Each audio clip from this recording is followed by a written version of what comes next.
Merhaba, ben Avukat Ergün Çeliksoy. Bugün sizlerle E2 vizesinde iş planı yani business plan nedir? Bunu hazırlarken nelere dikkat etmek gerekiyor ve bu belge gerçekten neden bu kadar önemli? Bunun üzerine konuşacağız. E2 vizesi bildiğiniz gibi Amerika'da sizin açacağınız bir şirket üzerinden yaptığınız yatırımla aldığınız bir oturum şekli ve burada bunu yaparken, bu vizeyi hazırlarken bir business plan yani bir iş planınızın olması gerekiyor. Bu iş planı gerçekten de vizenizin kaderini etkileyecek kadar önemli bir belge ve bunu hazırlarken de dikkat etmeniz gereken önemli birkaç tane nokta var. Ben bu videoda size bunlardan bahsedeceğim. Eğer bu videoyu sonuna kadar izlerseniz business plan hakkında bir fikir sahibi olacaksınız ve doğru bir business planın kurgulanması nasıl yapılır ve yanlış bir business plan kurgulanması sizi neden felakete götürür? E2 vizesi biraz önce de dediğim gibi Amerika'da yaptığınız bir yatırım üzerinden aldığınız bir oturum şekli. Ve burada E2 vizesinde adından da anlaşılacağı gibi bir yatırımcı vizesi bu ve parayla ilgili ve bir şirket üzerinden bir sektörde bir işletmeyle bu vizeyi alıyorsunuz.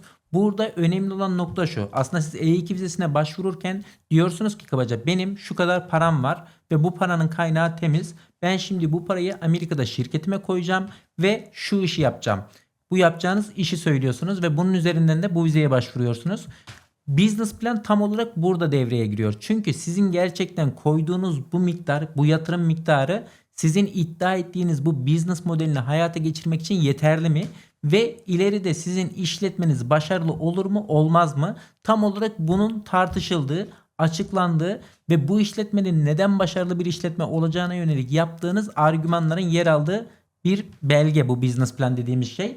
Bu business plan bu yüzden çok önemli. Çünkü kabaca hem yapacağınız işin tanımını, doğasını ve metodunu açıkladığınız hem de koyduğunuz meblağla, koyduğunuz yatırımla bunun hayata geçirilebileceğini iddia ettiğiniz ve gösterdiğiniz bir belge olması hasebiyle E2 vizesinin bel kemiği diyebiliriz bu business plana.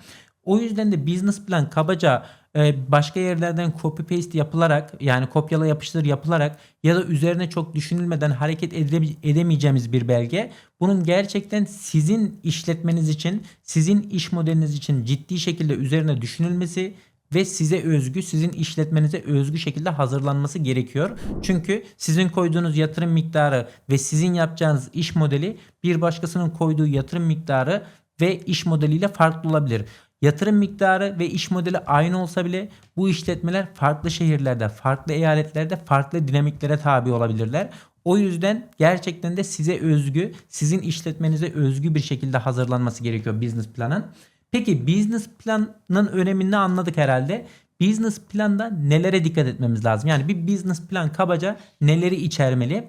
İlk olarak business planda şirketinizin yapısı, şirketinizin doğası ve buna ilişkin açıklamalar yer olmalı. Yani sizin şirketiniz bir LLC mi, bir corporation mı, hangi eyalette, hangi şehirde faaliyet gösteriyor, şirketinizin adresi neresi, bu adres bilinçli şekilde mi seçildi? Bunlara ilişkin açıklamalar ve bilgiler yer almalı. Buna ek olarak yapacağınız iş modeli ne? Yani hangi iş modeliyle E2 vizesine başvuruyorsunuz? Bu iş modeline ilişkin bir pazar araştırması yaptınız mı?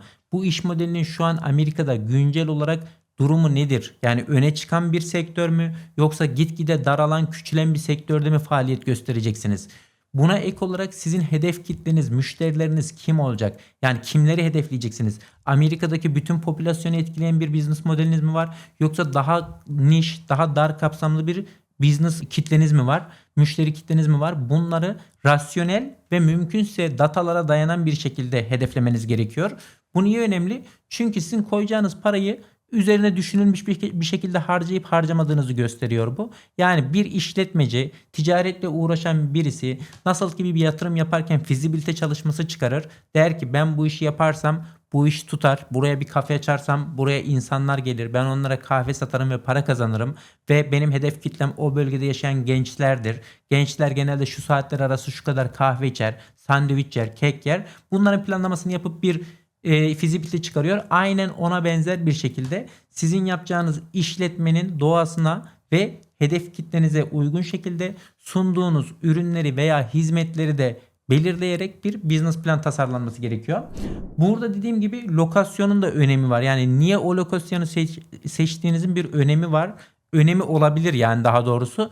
Çünkü Eğer diyelim yine bir kafe örneğinden gideceksek çok ıssız bir yerde, çok insanın uğramadığı, arabayla 1 saat sürülerek ulaşıldığı bir yerde bir kafe açacaksınız, bir restoran açacaksınız diyelim.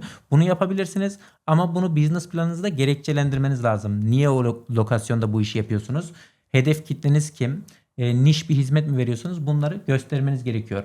Business planda bir diğer önemli şey ise sunduğunuz hizmetler veya sattığınız ürünler. Yani siz tam olarak ne iş yapıyorsunuz? Bir hizmet mi sunuyorsunuz yoksa bir takım ürünleri mi satıyorsunuz? Eğer hizmet sunuyorsanız bu hizmetler neler? Bu hizmetler kime hitap ediyor? Bu hizmetleri siz nasıl sağlayacaksınız? Bu hizmetleri sağlamada uzmanlığınız ne? Şirketinizin uzmanlığı ne? Bu hizmetleri sağlamada ilerleyen süreçte birilerini işe alacaksanız bu kişiler kimler olacak? Yani nasıl bir hiring, işe alım planlaması yapacaksınız? Yine bunları business planında açıkça ve ikna edici şekilde göstermeniz gerekiyor. Diyelim ki işletmeniz ürün satıyor. Hangi ürünü satıyor? Bu ürünlerin piyasa değeri ne? Bu ürünler ne kadar talep görüyor? Bu ürünlere ulaşmakta herhangi bir zorluk, güçlük var mı? Tedarik zincirinde bir takım zorluklar var mı? Sizin varsa bu zorluklara sunduğunuz çözüm önerileri neler şirketinizin? Yine bunlar business planında ciddi şekilde düşünülmesi gerekiyor üzerine ve varsa açıklamalar yapılması gerekiyor. Biraz önce bahsettiğim gibi tüm bunlara ek olarak bir pazar araştırması yapmanız gerekiyor. Yani sektörde sizin rakipleriniz kim? Siz bir ürün satacaksınız. Diyelim ki bilgisayar satacaksınız. Bu bilgisayarı satarken sizin rakiplerinizin analizini yaptınız mı? Bu kişiler ne tür bilgisayarlar üretiyor? Sizi onlardan ayıran özellikler var mı? Onların ulaşmadığı lokasyonlarda mı bu ürünü satacaksınız? Örnek veriyorum. Yahut onlardan bir şekilde daha ucuza mı satacaksınız? Ya da daha niş bir kitleye hitap ederek daha pahalıya mı satacaksınız? Yani rakipleriniz ne yapıyor? Ve siz rakiplerinizden nasıl ayrılıyorsunuz? Business planda bunu net bir şekilde göstermemiz gerekiyor.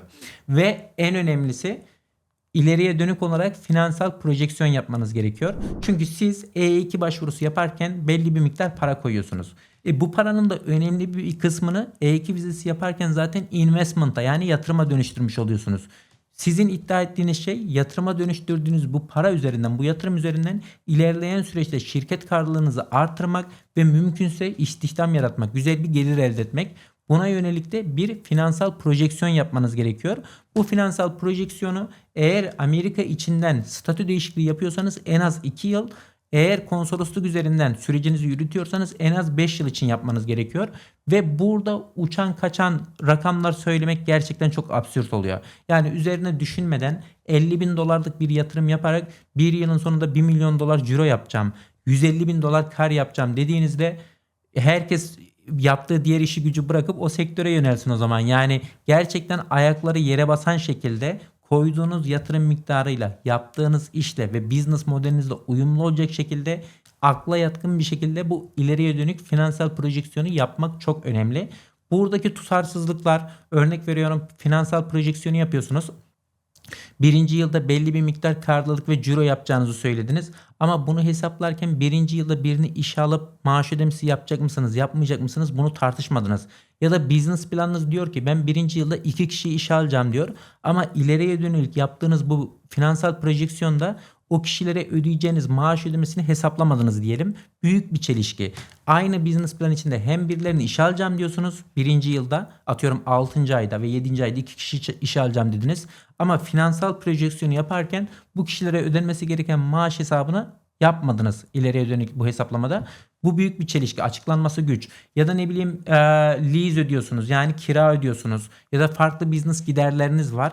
Bunların tek tek mümkün olduğu kadar üzerine düşünülmesi, bunlara ne kadar bir gider olacak ay ay bunların hesaplanması ve bunların hesaba katılarak yapacağınız ortalama cirodan bunların çıkarılarak ne kadar bir karlılığa dönüşeceğinin hesaplanması gerekiyor. Bu hesaplamalar düzgün bir şekilde, akla yatkın bir şekilde yapılmadığında maalesef business planınız diğer kısımları ne kadar iyi olursa olsun çelişkiden ya da üzerine yeteri kadar düşünülmemiş, hesaplanmamış bir business plan olacağı için E2 vizenizin onaylanmasına ciddi sorunlara yol açacaktır.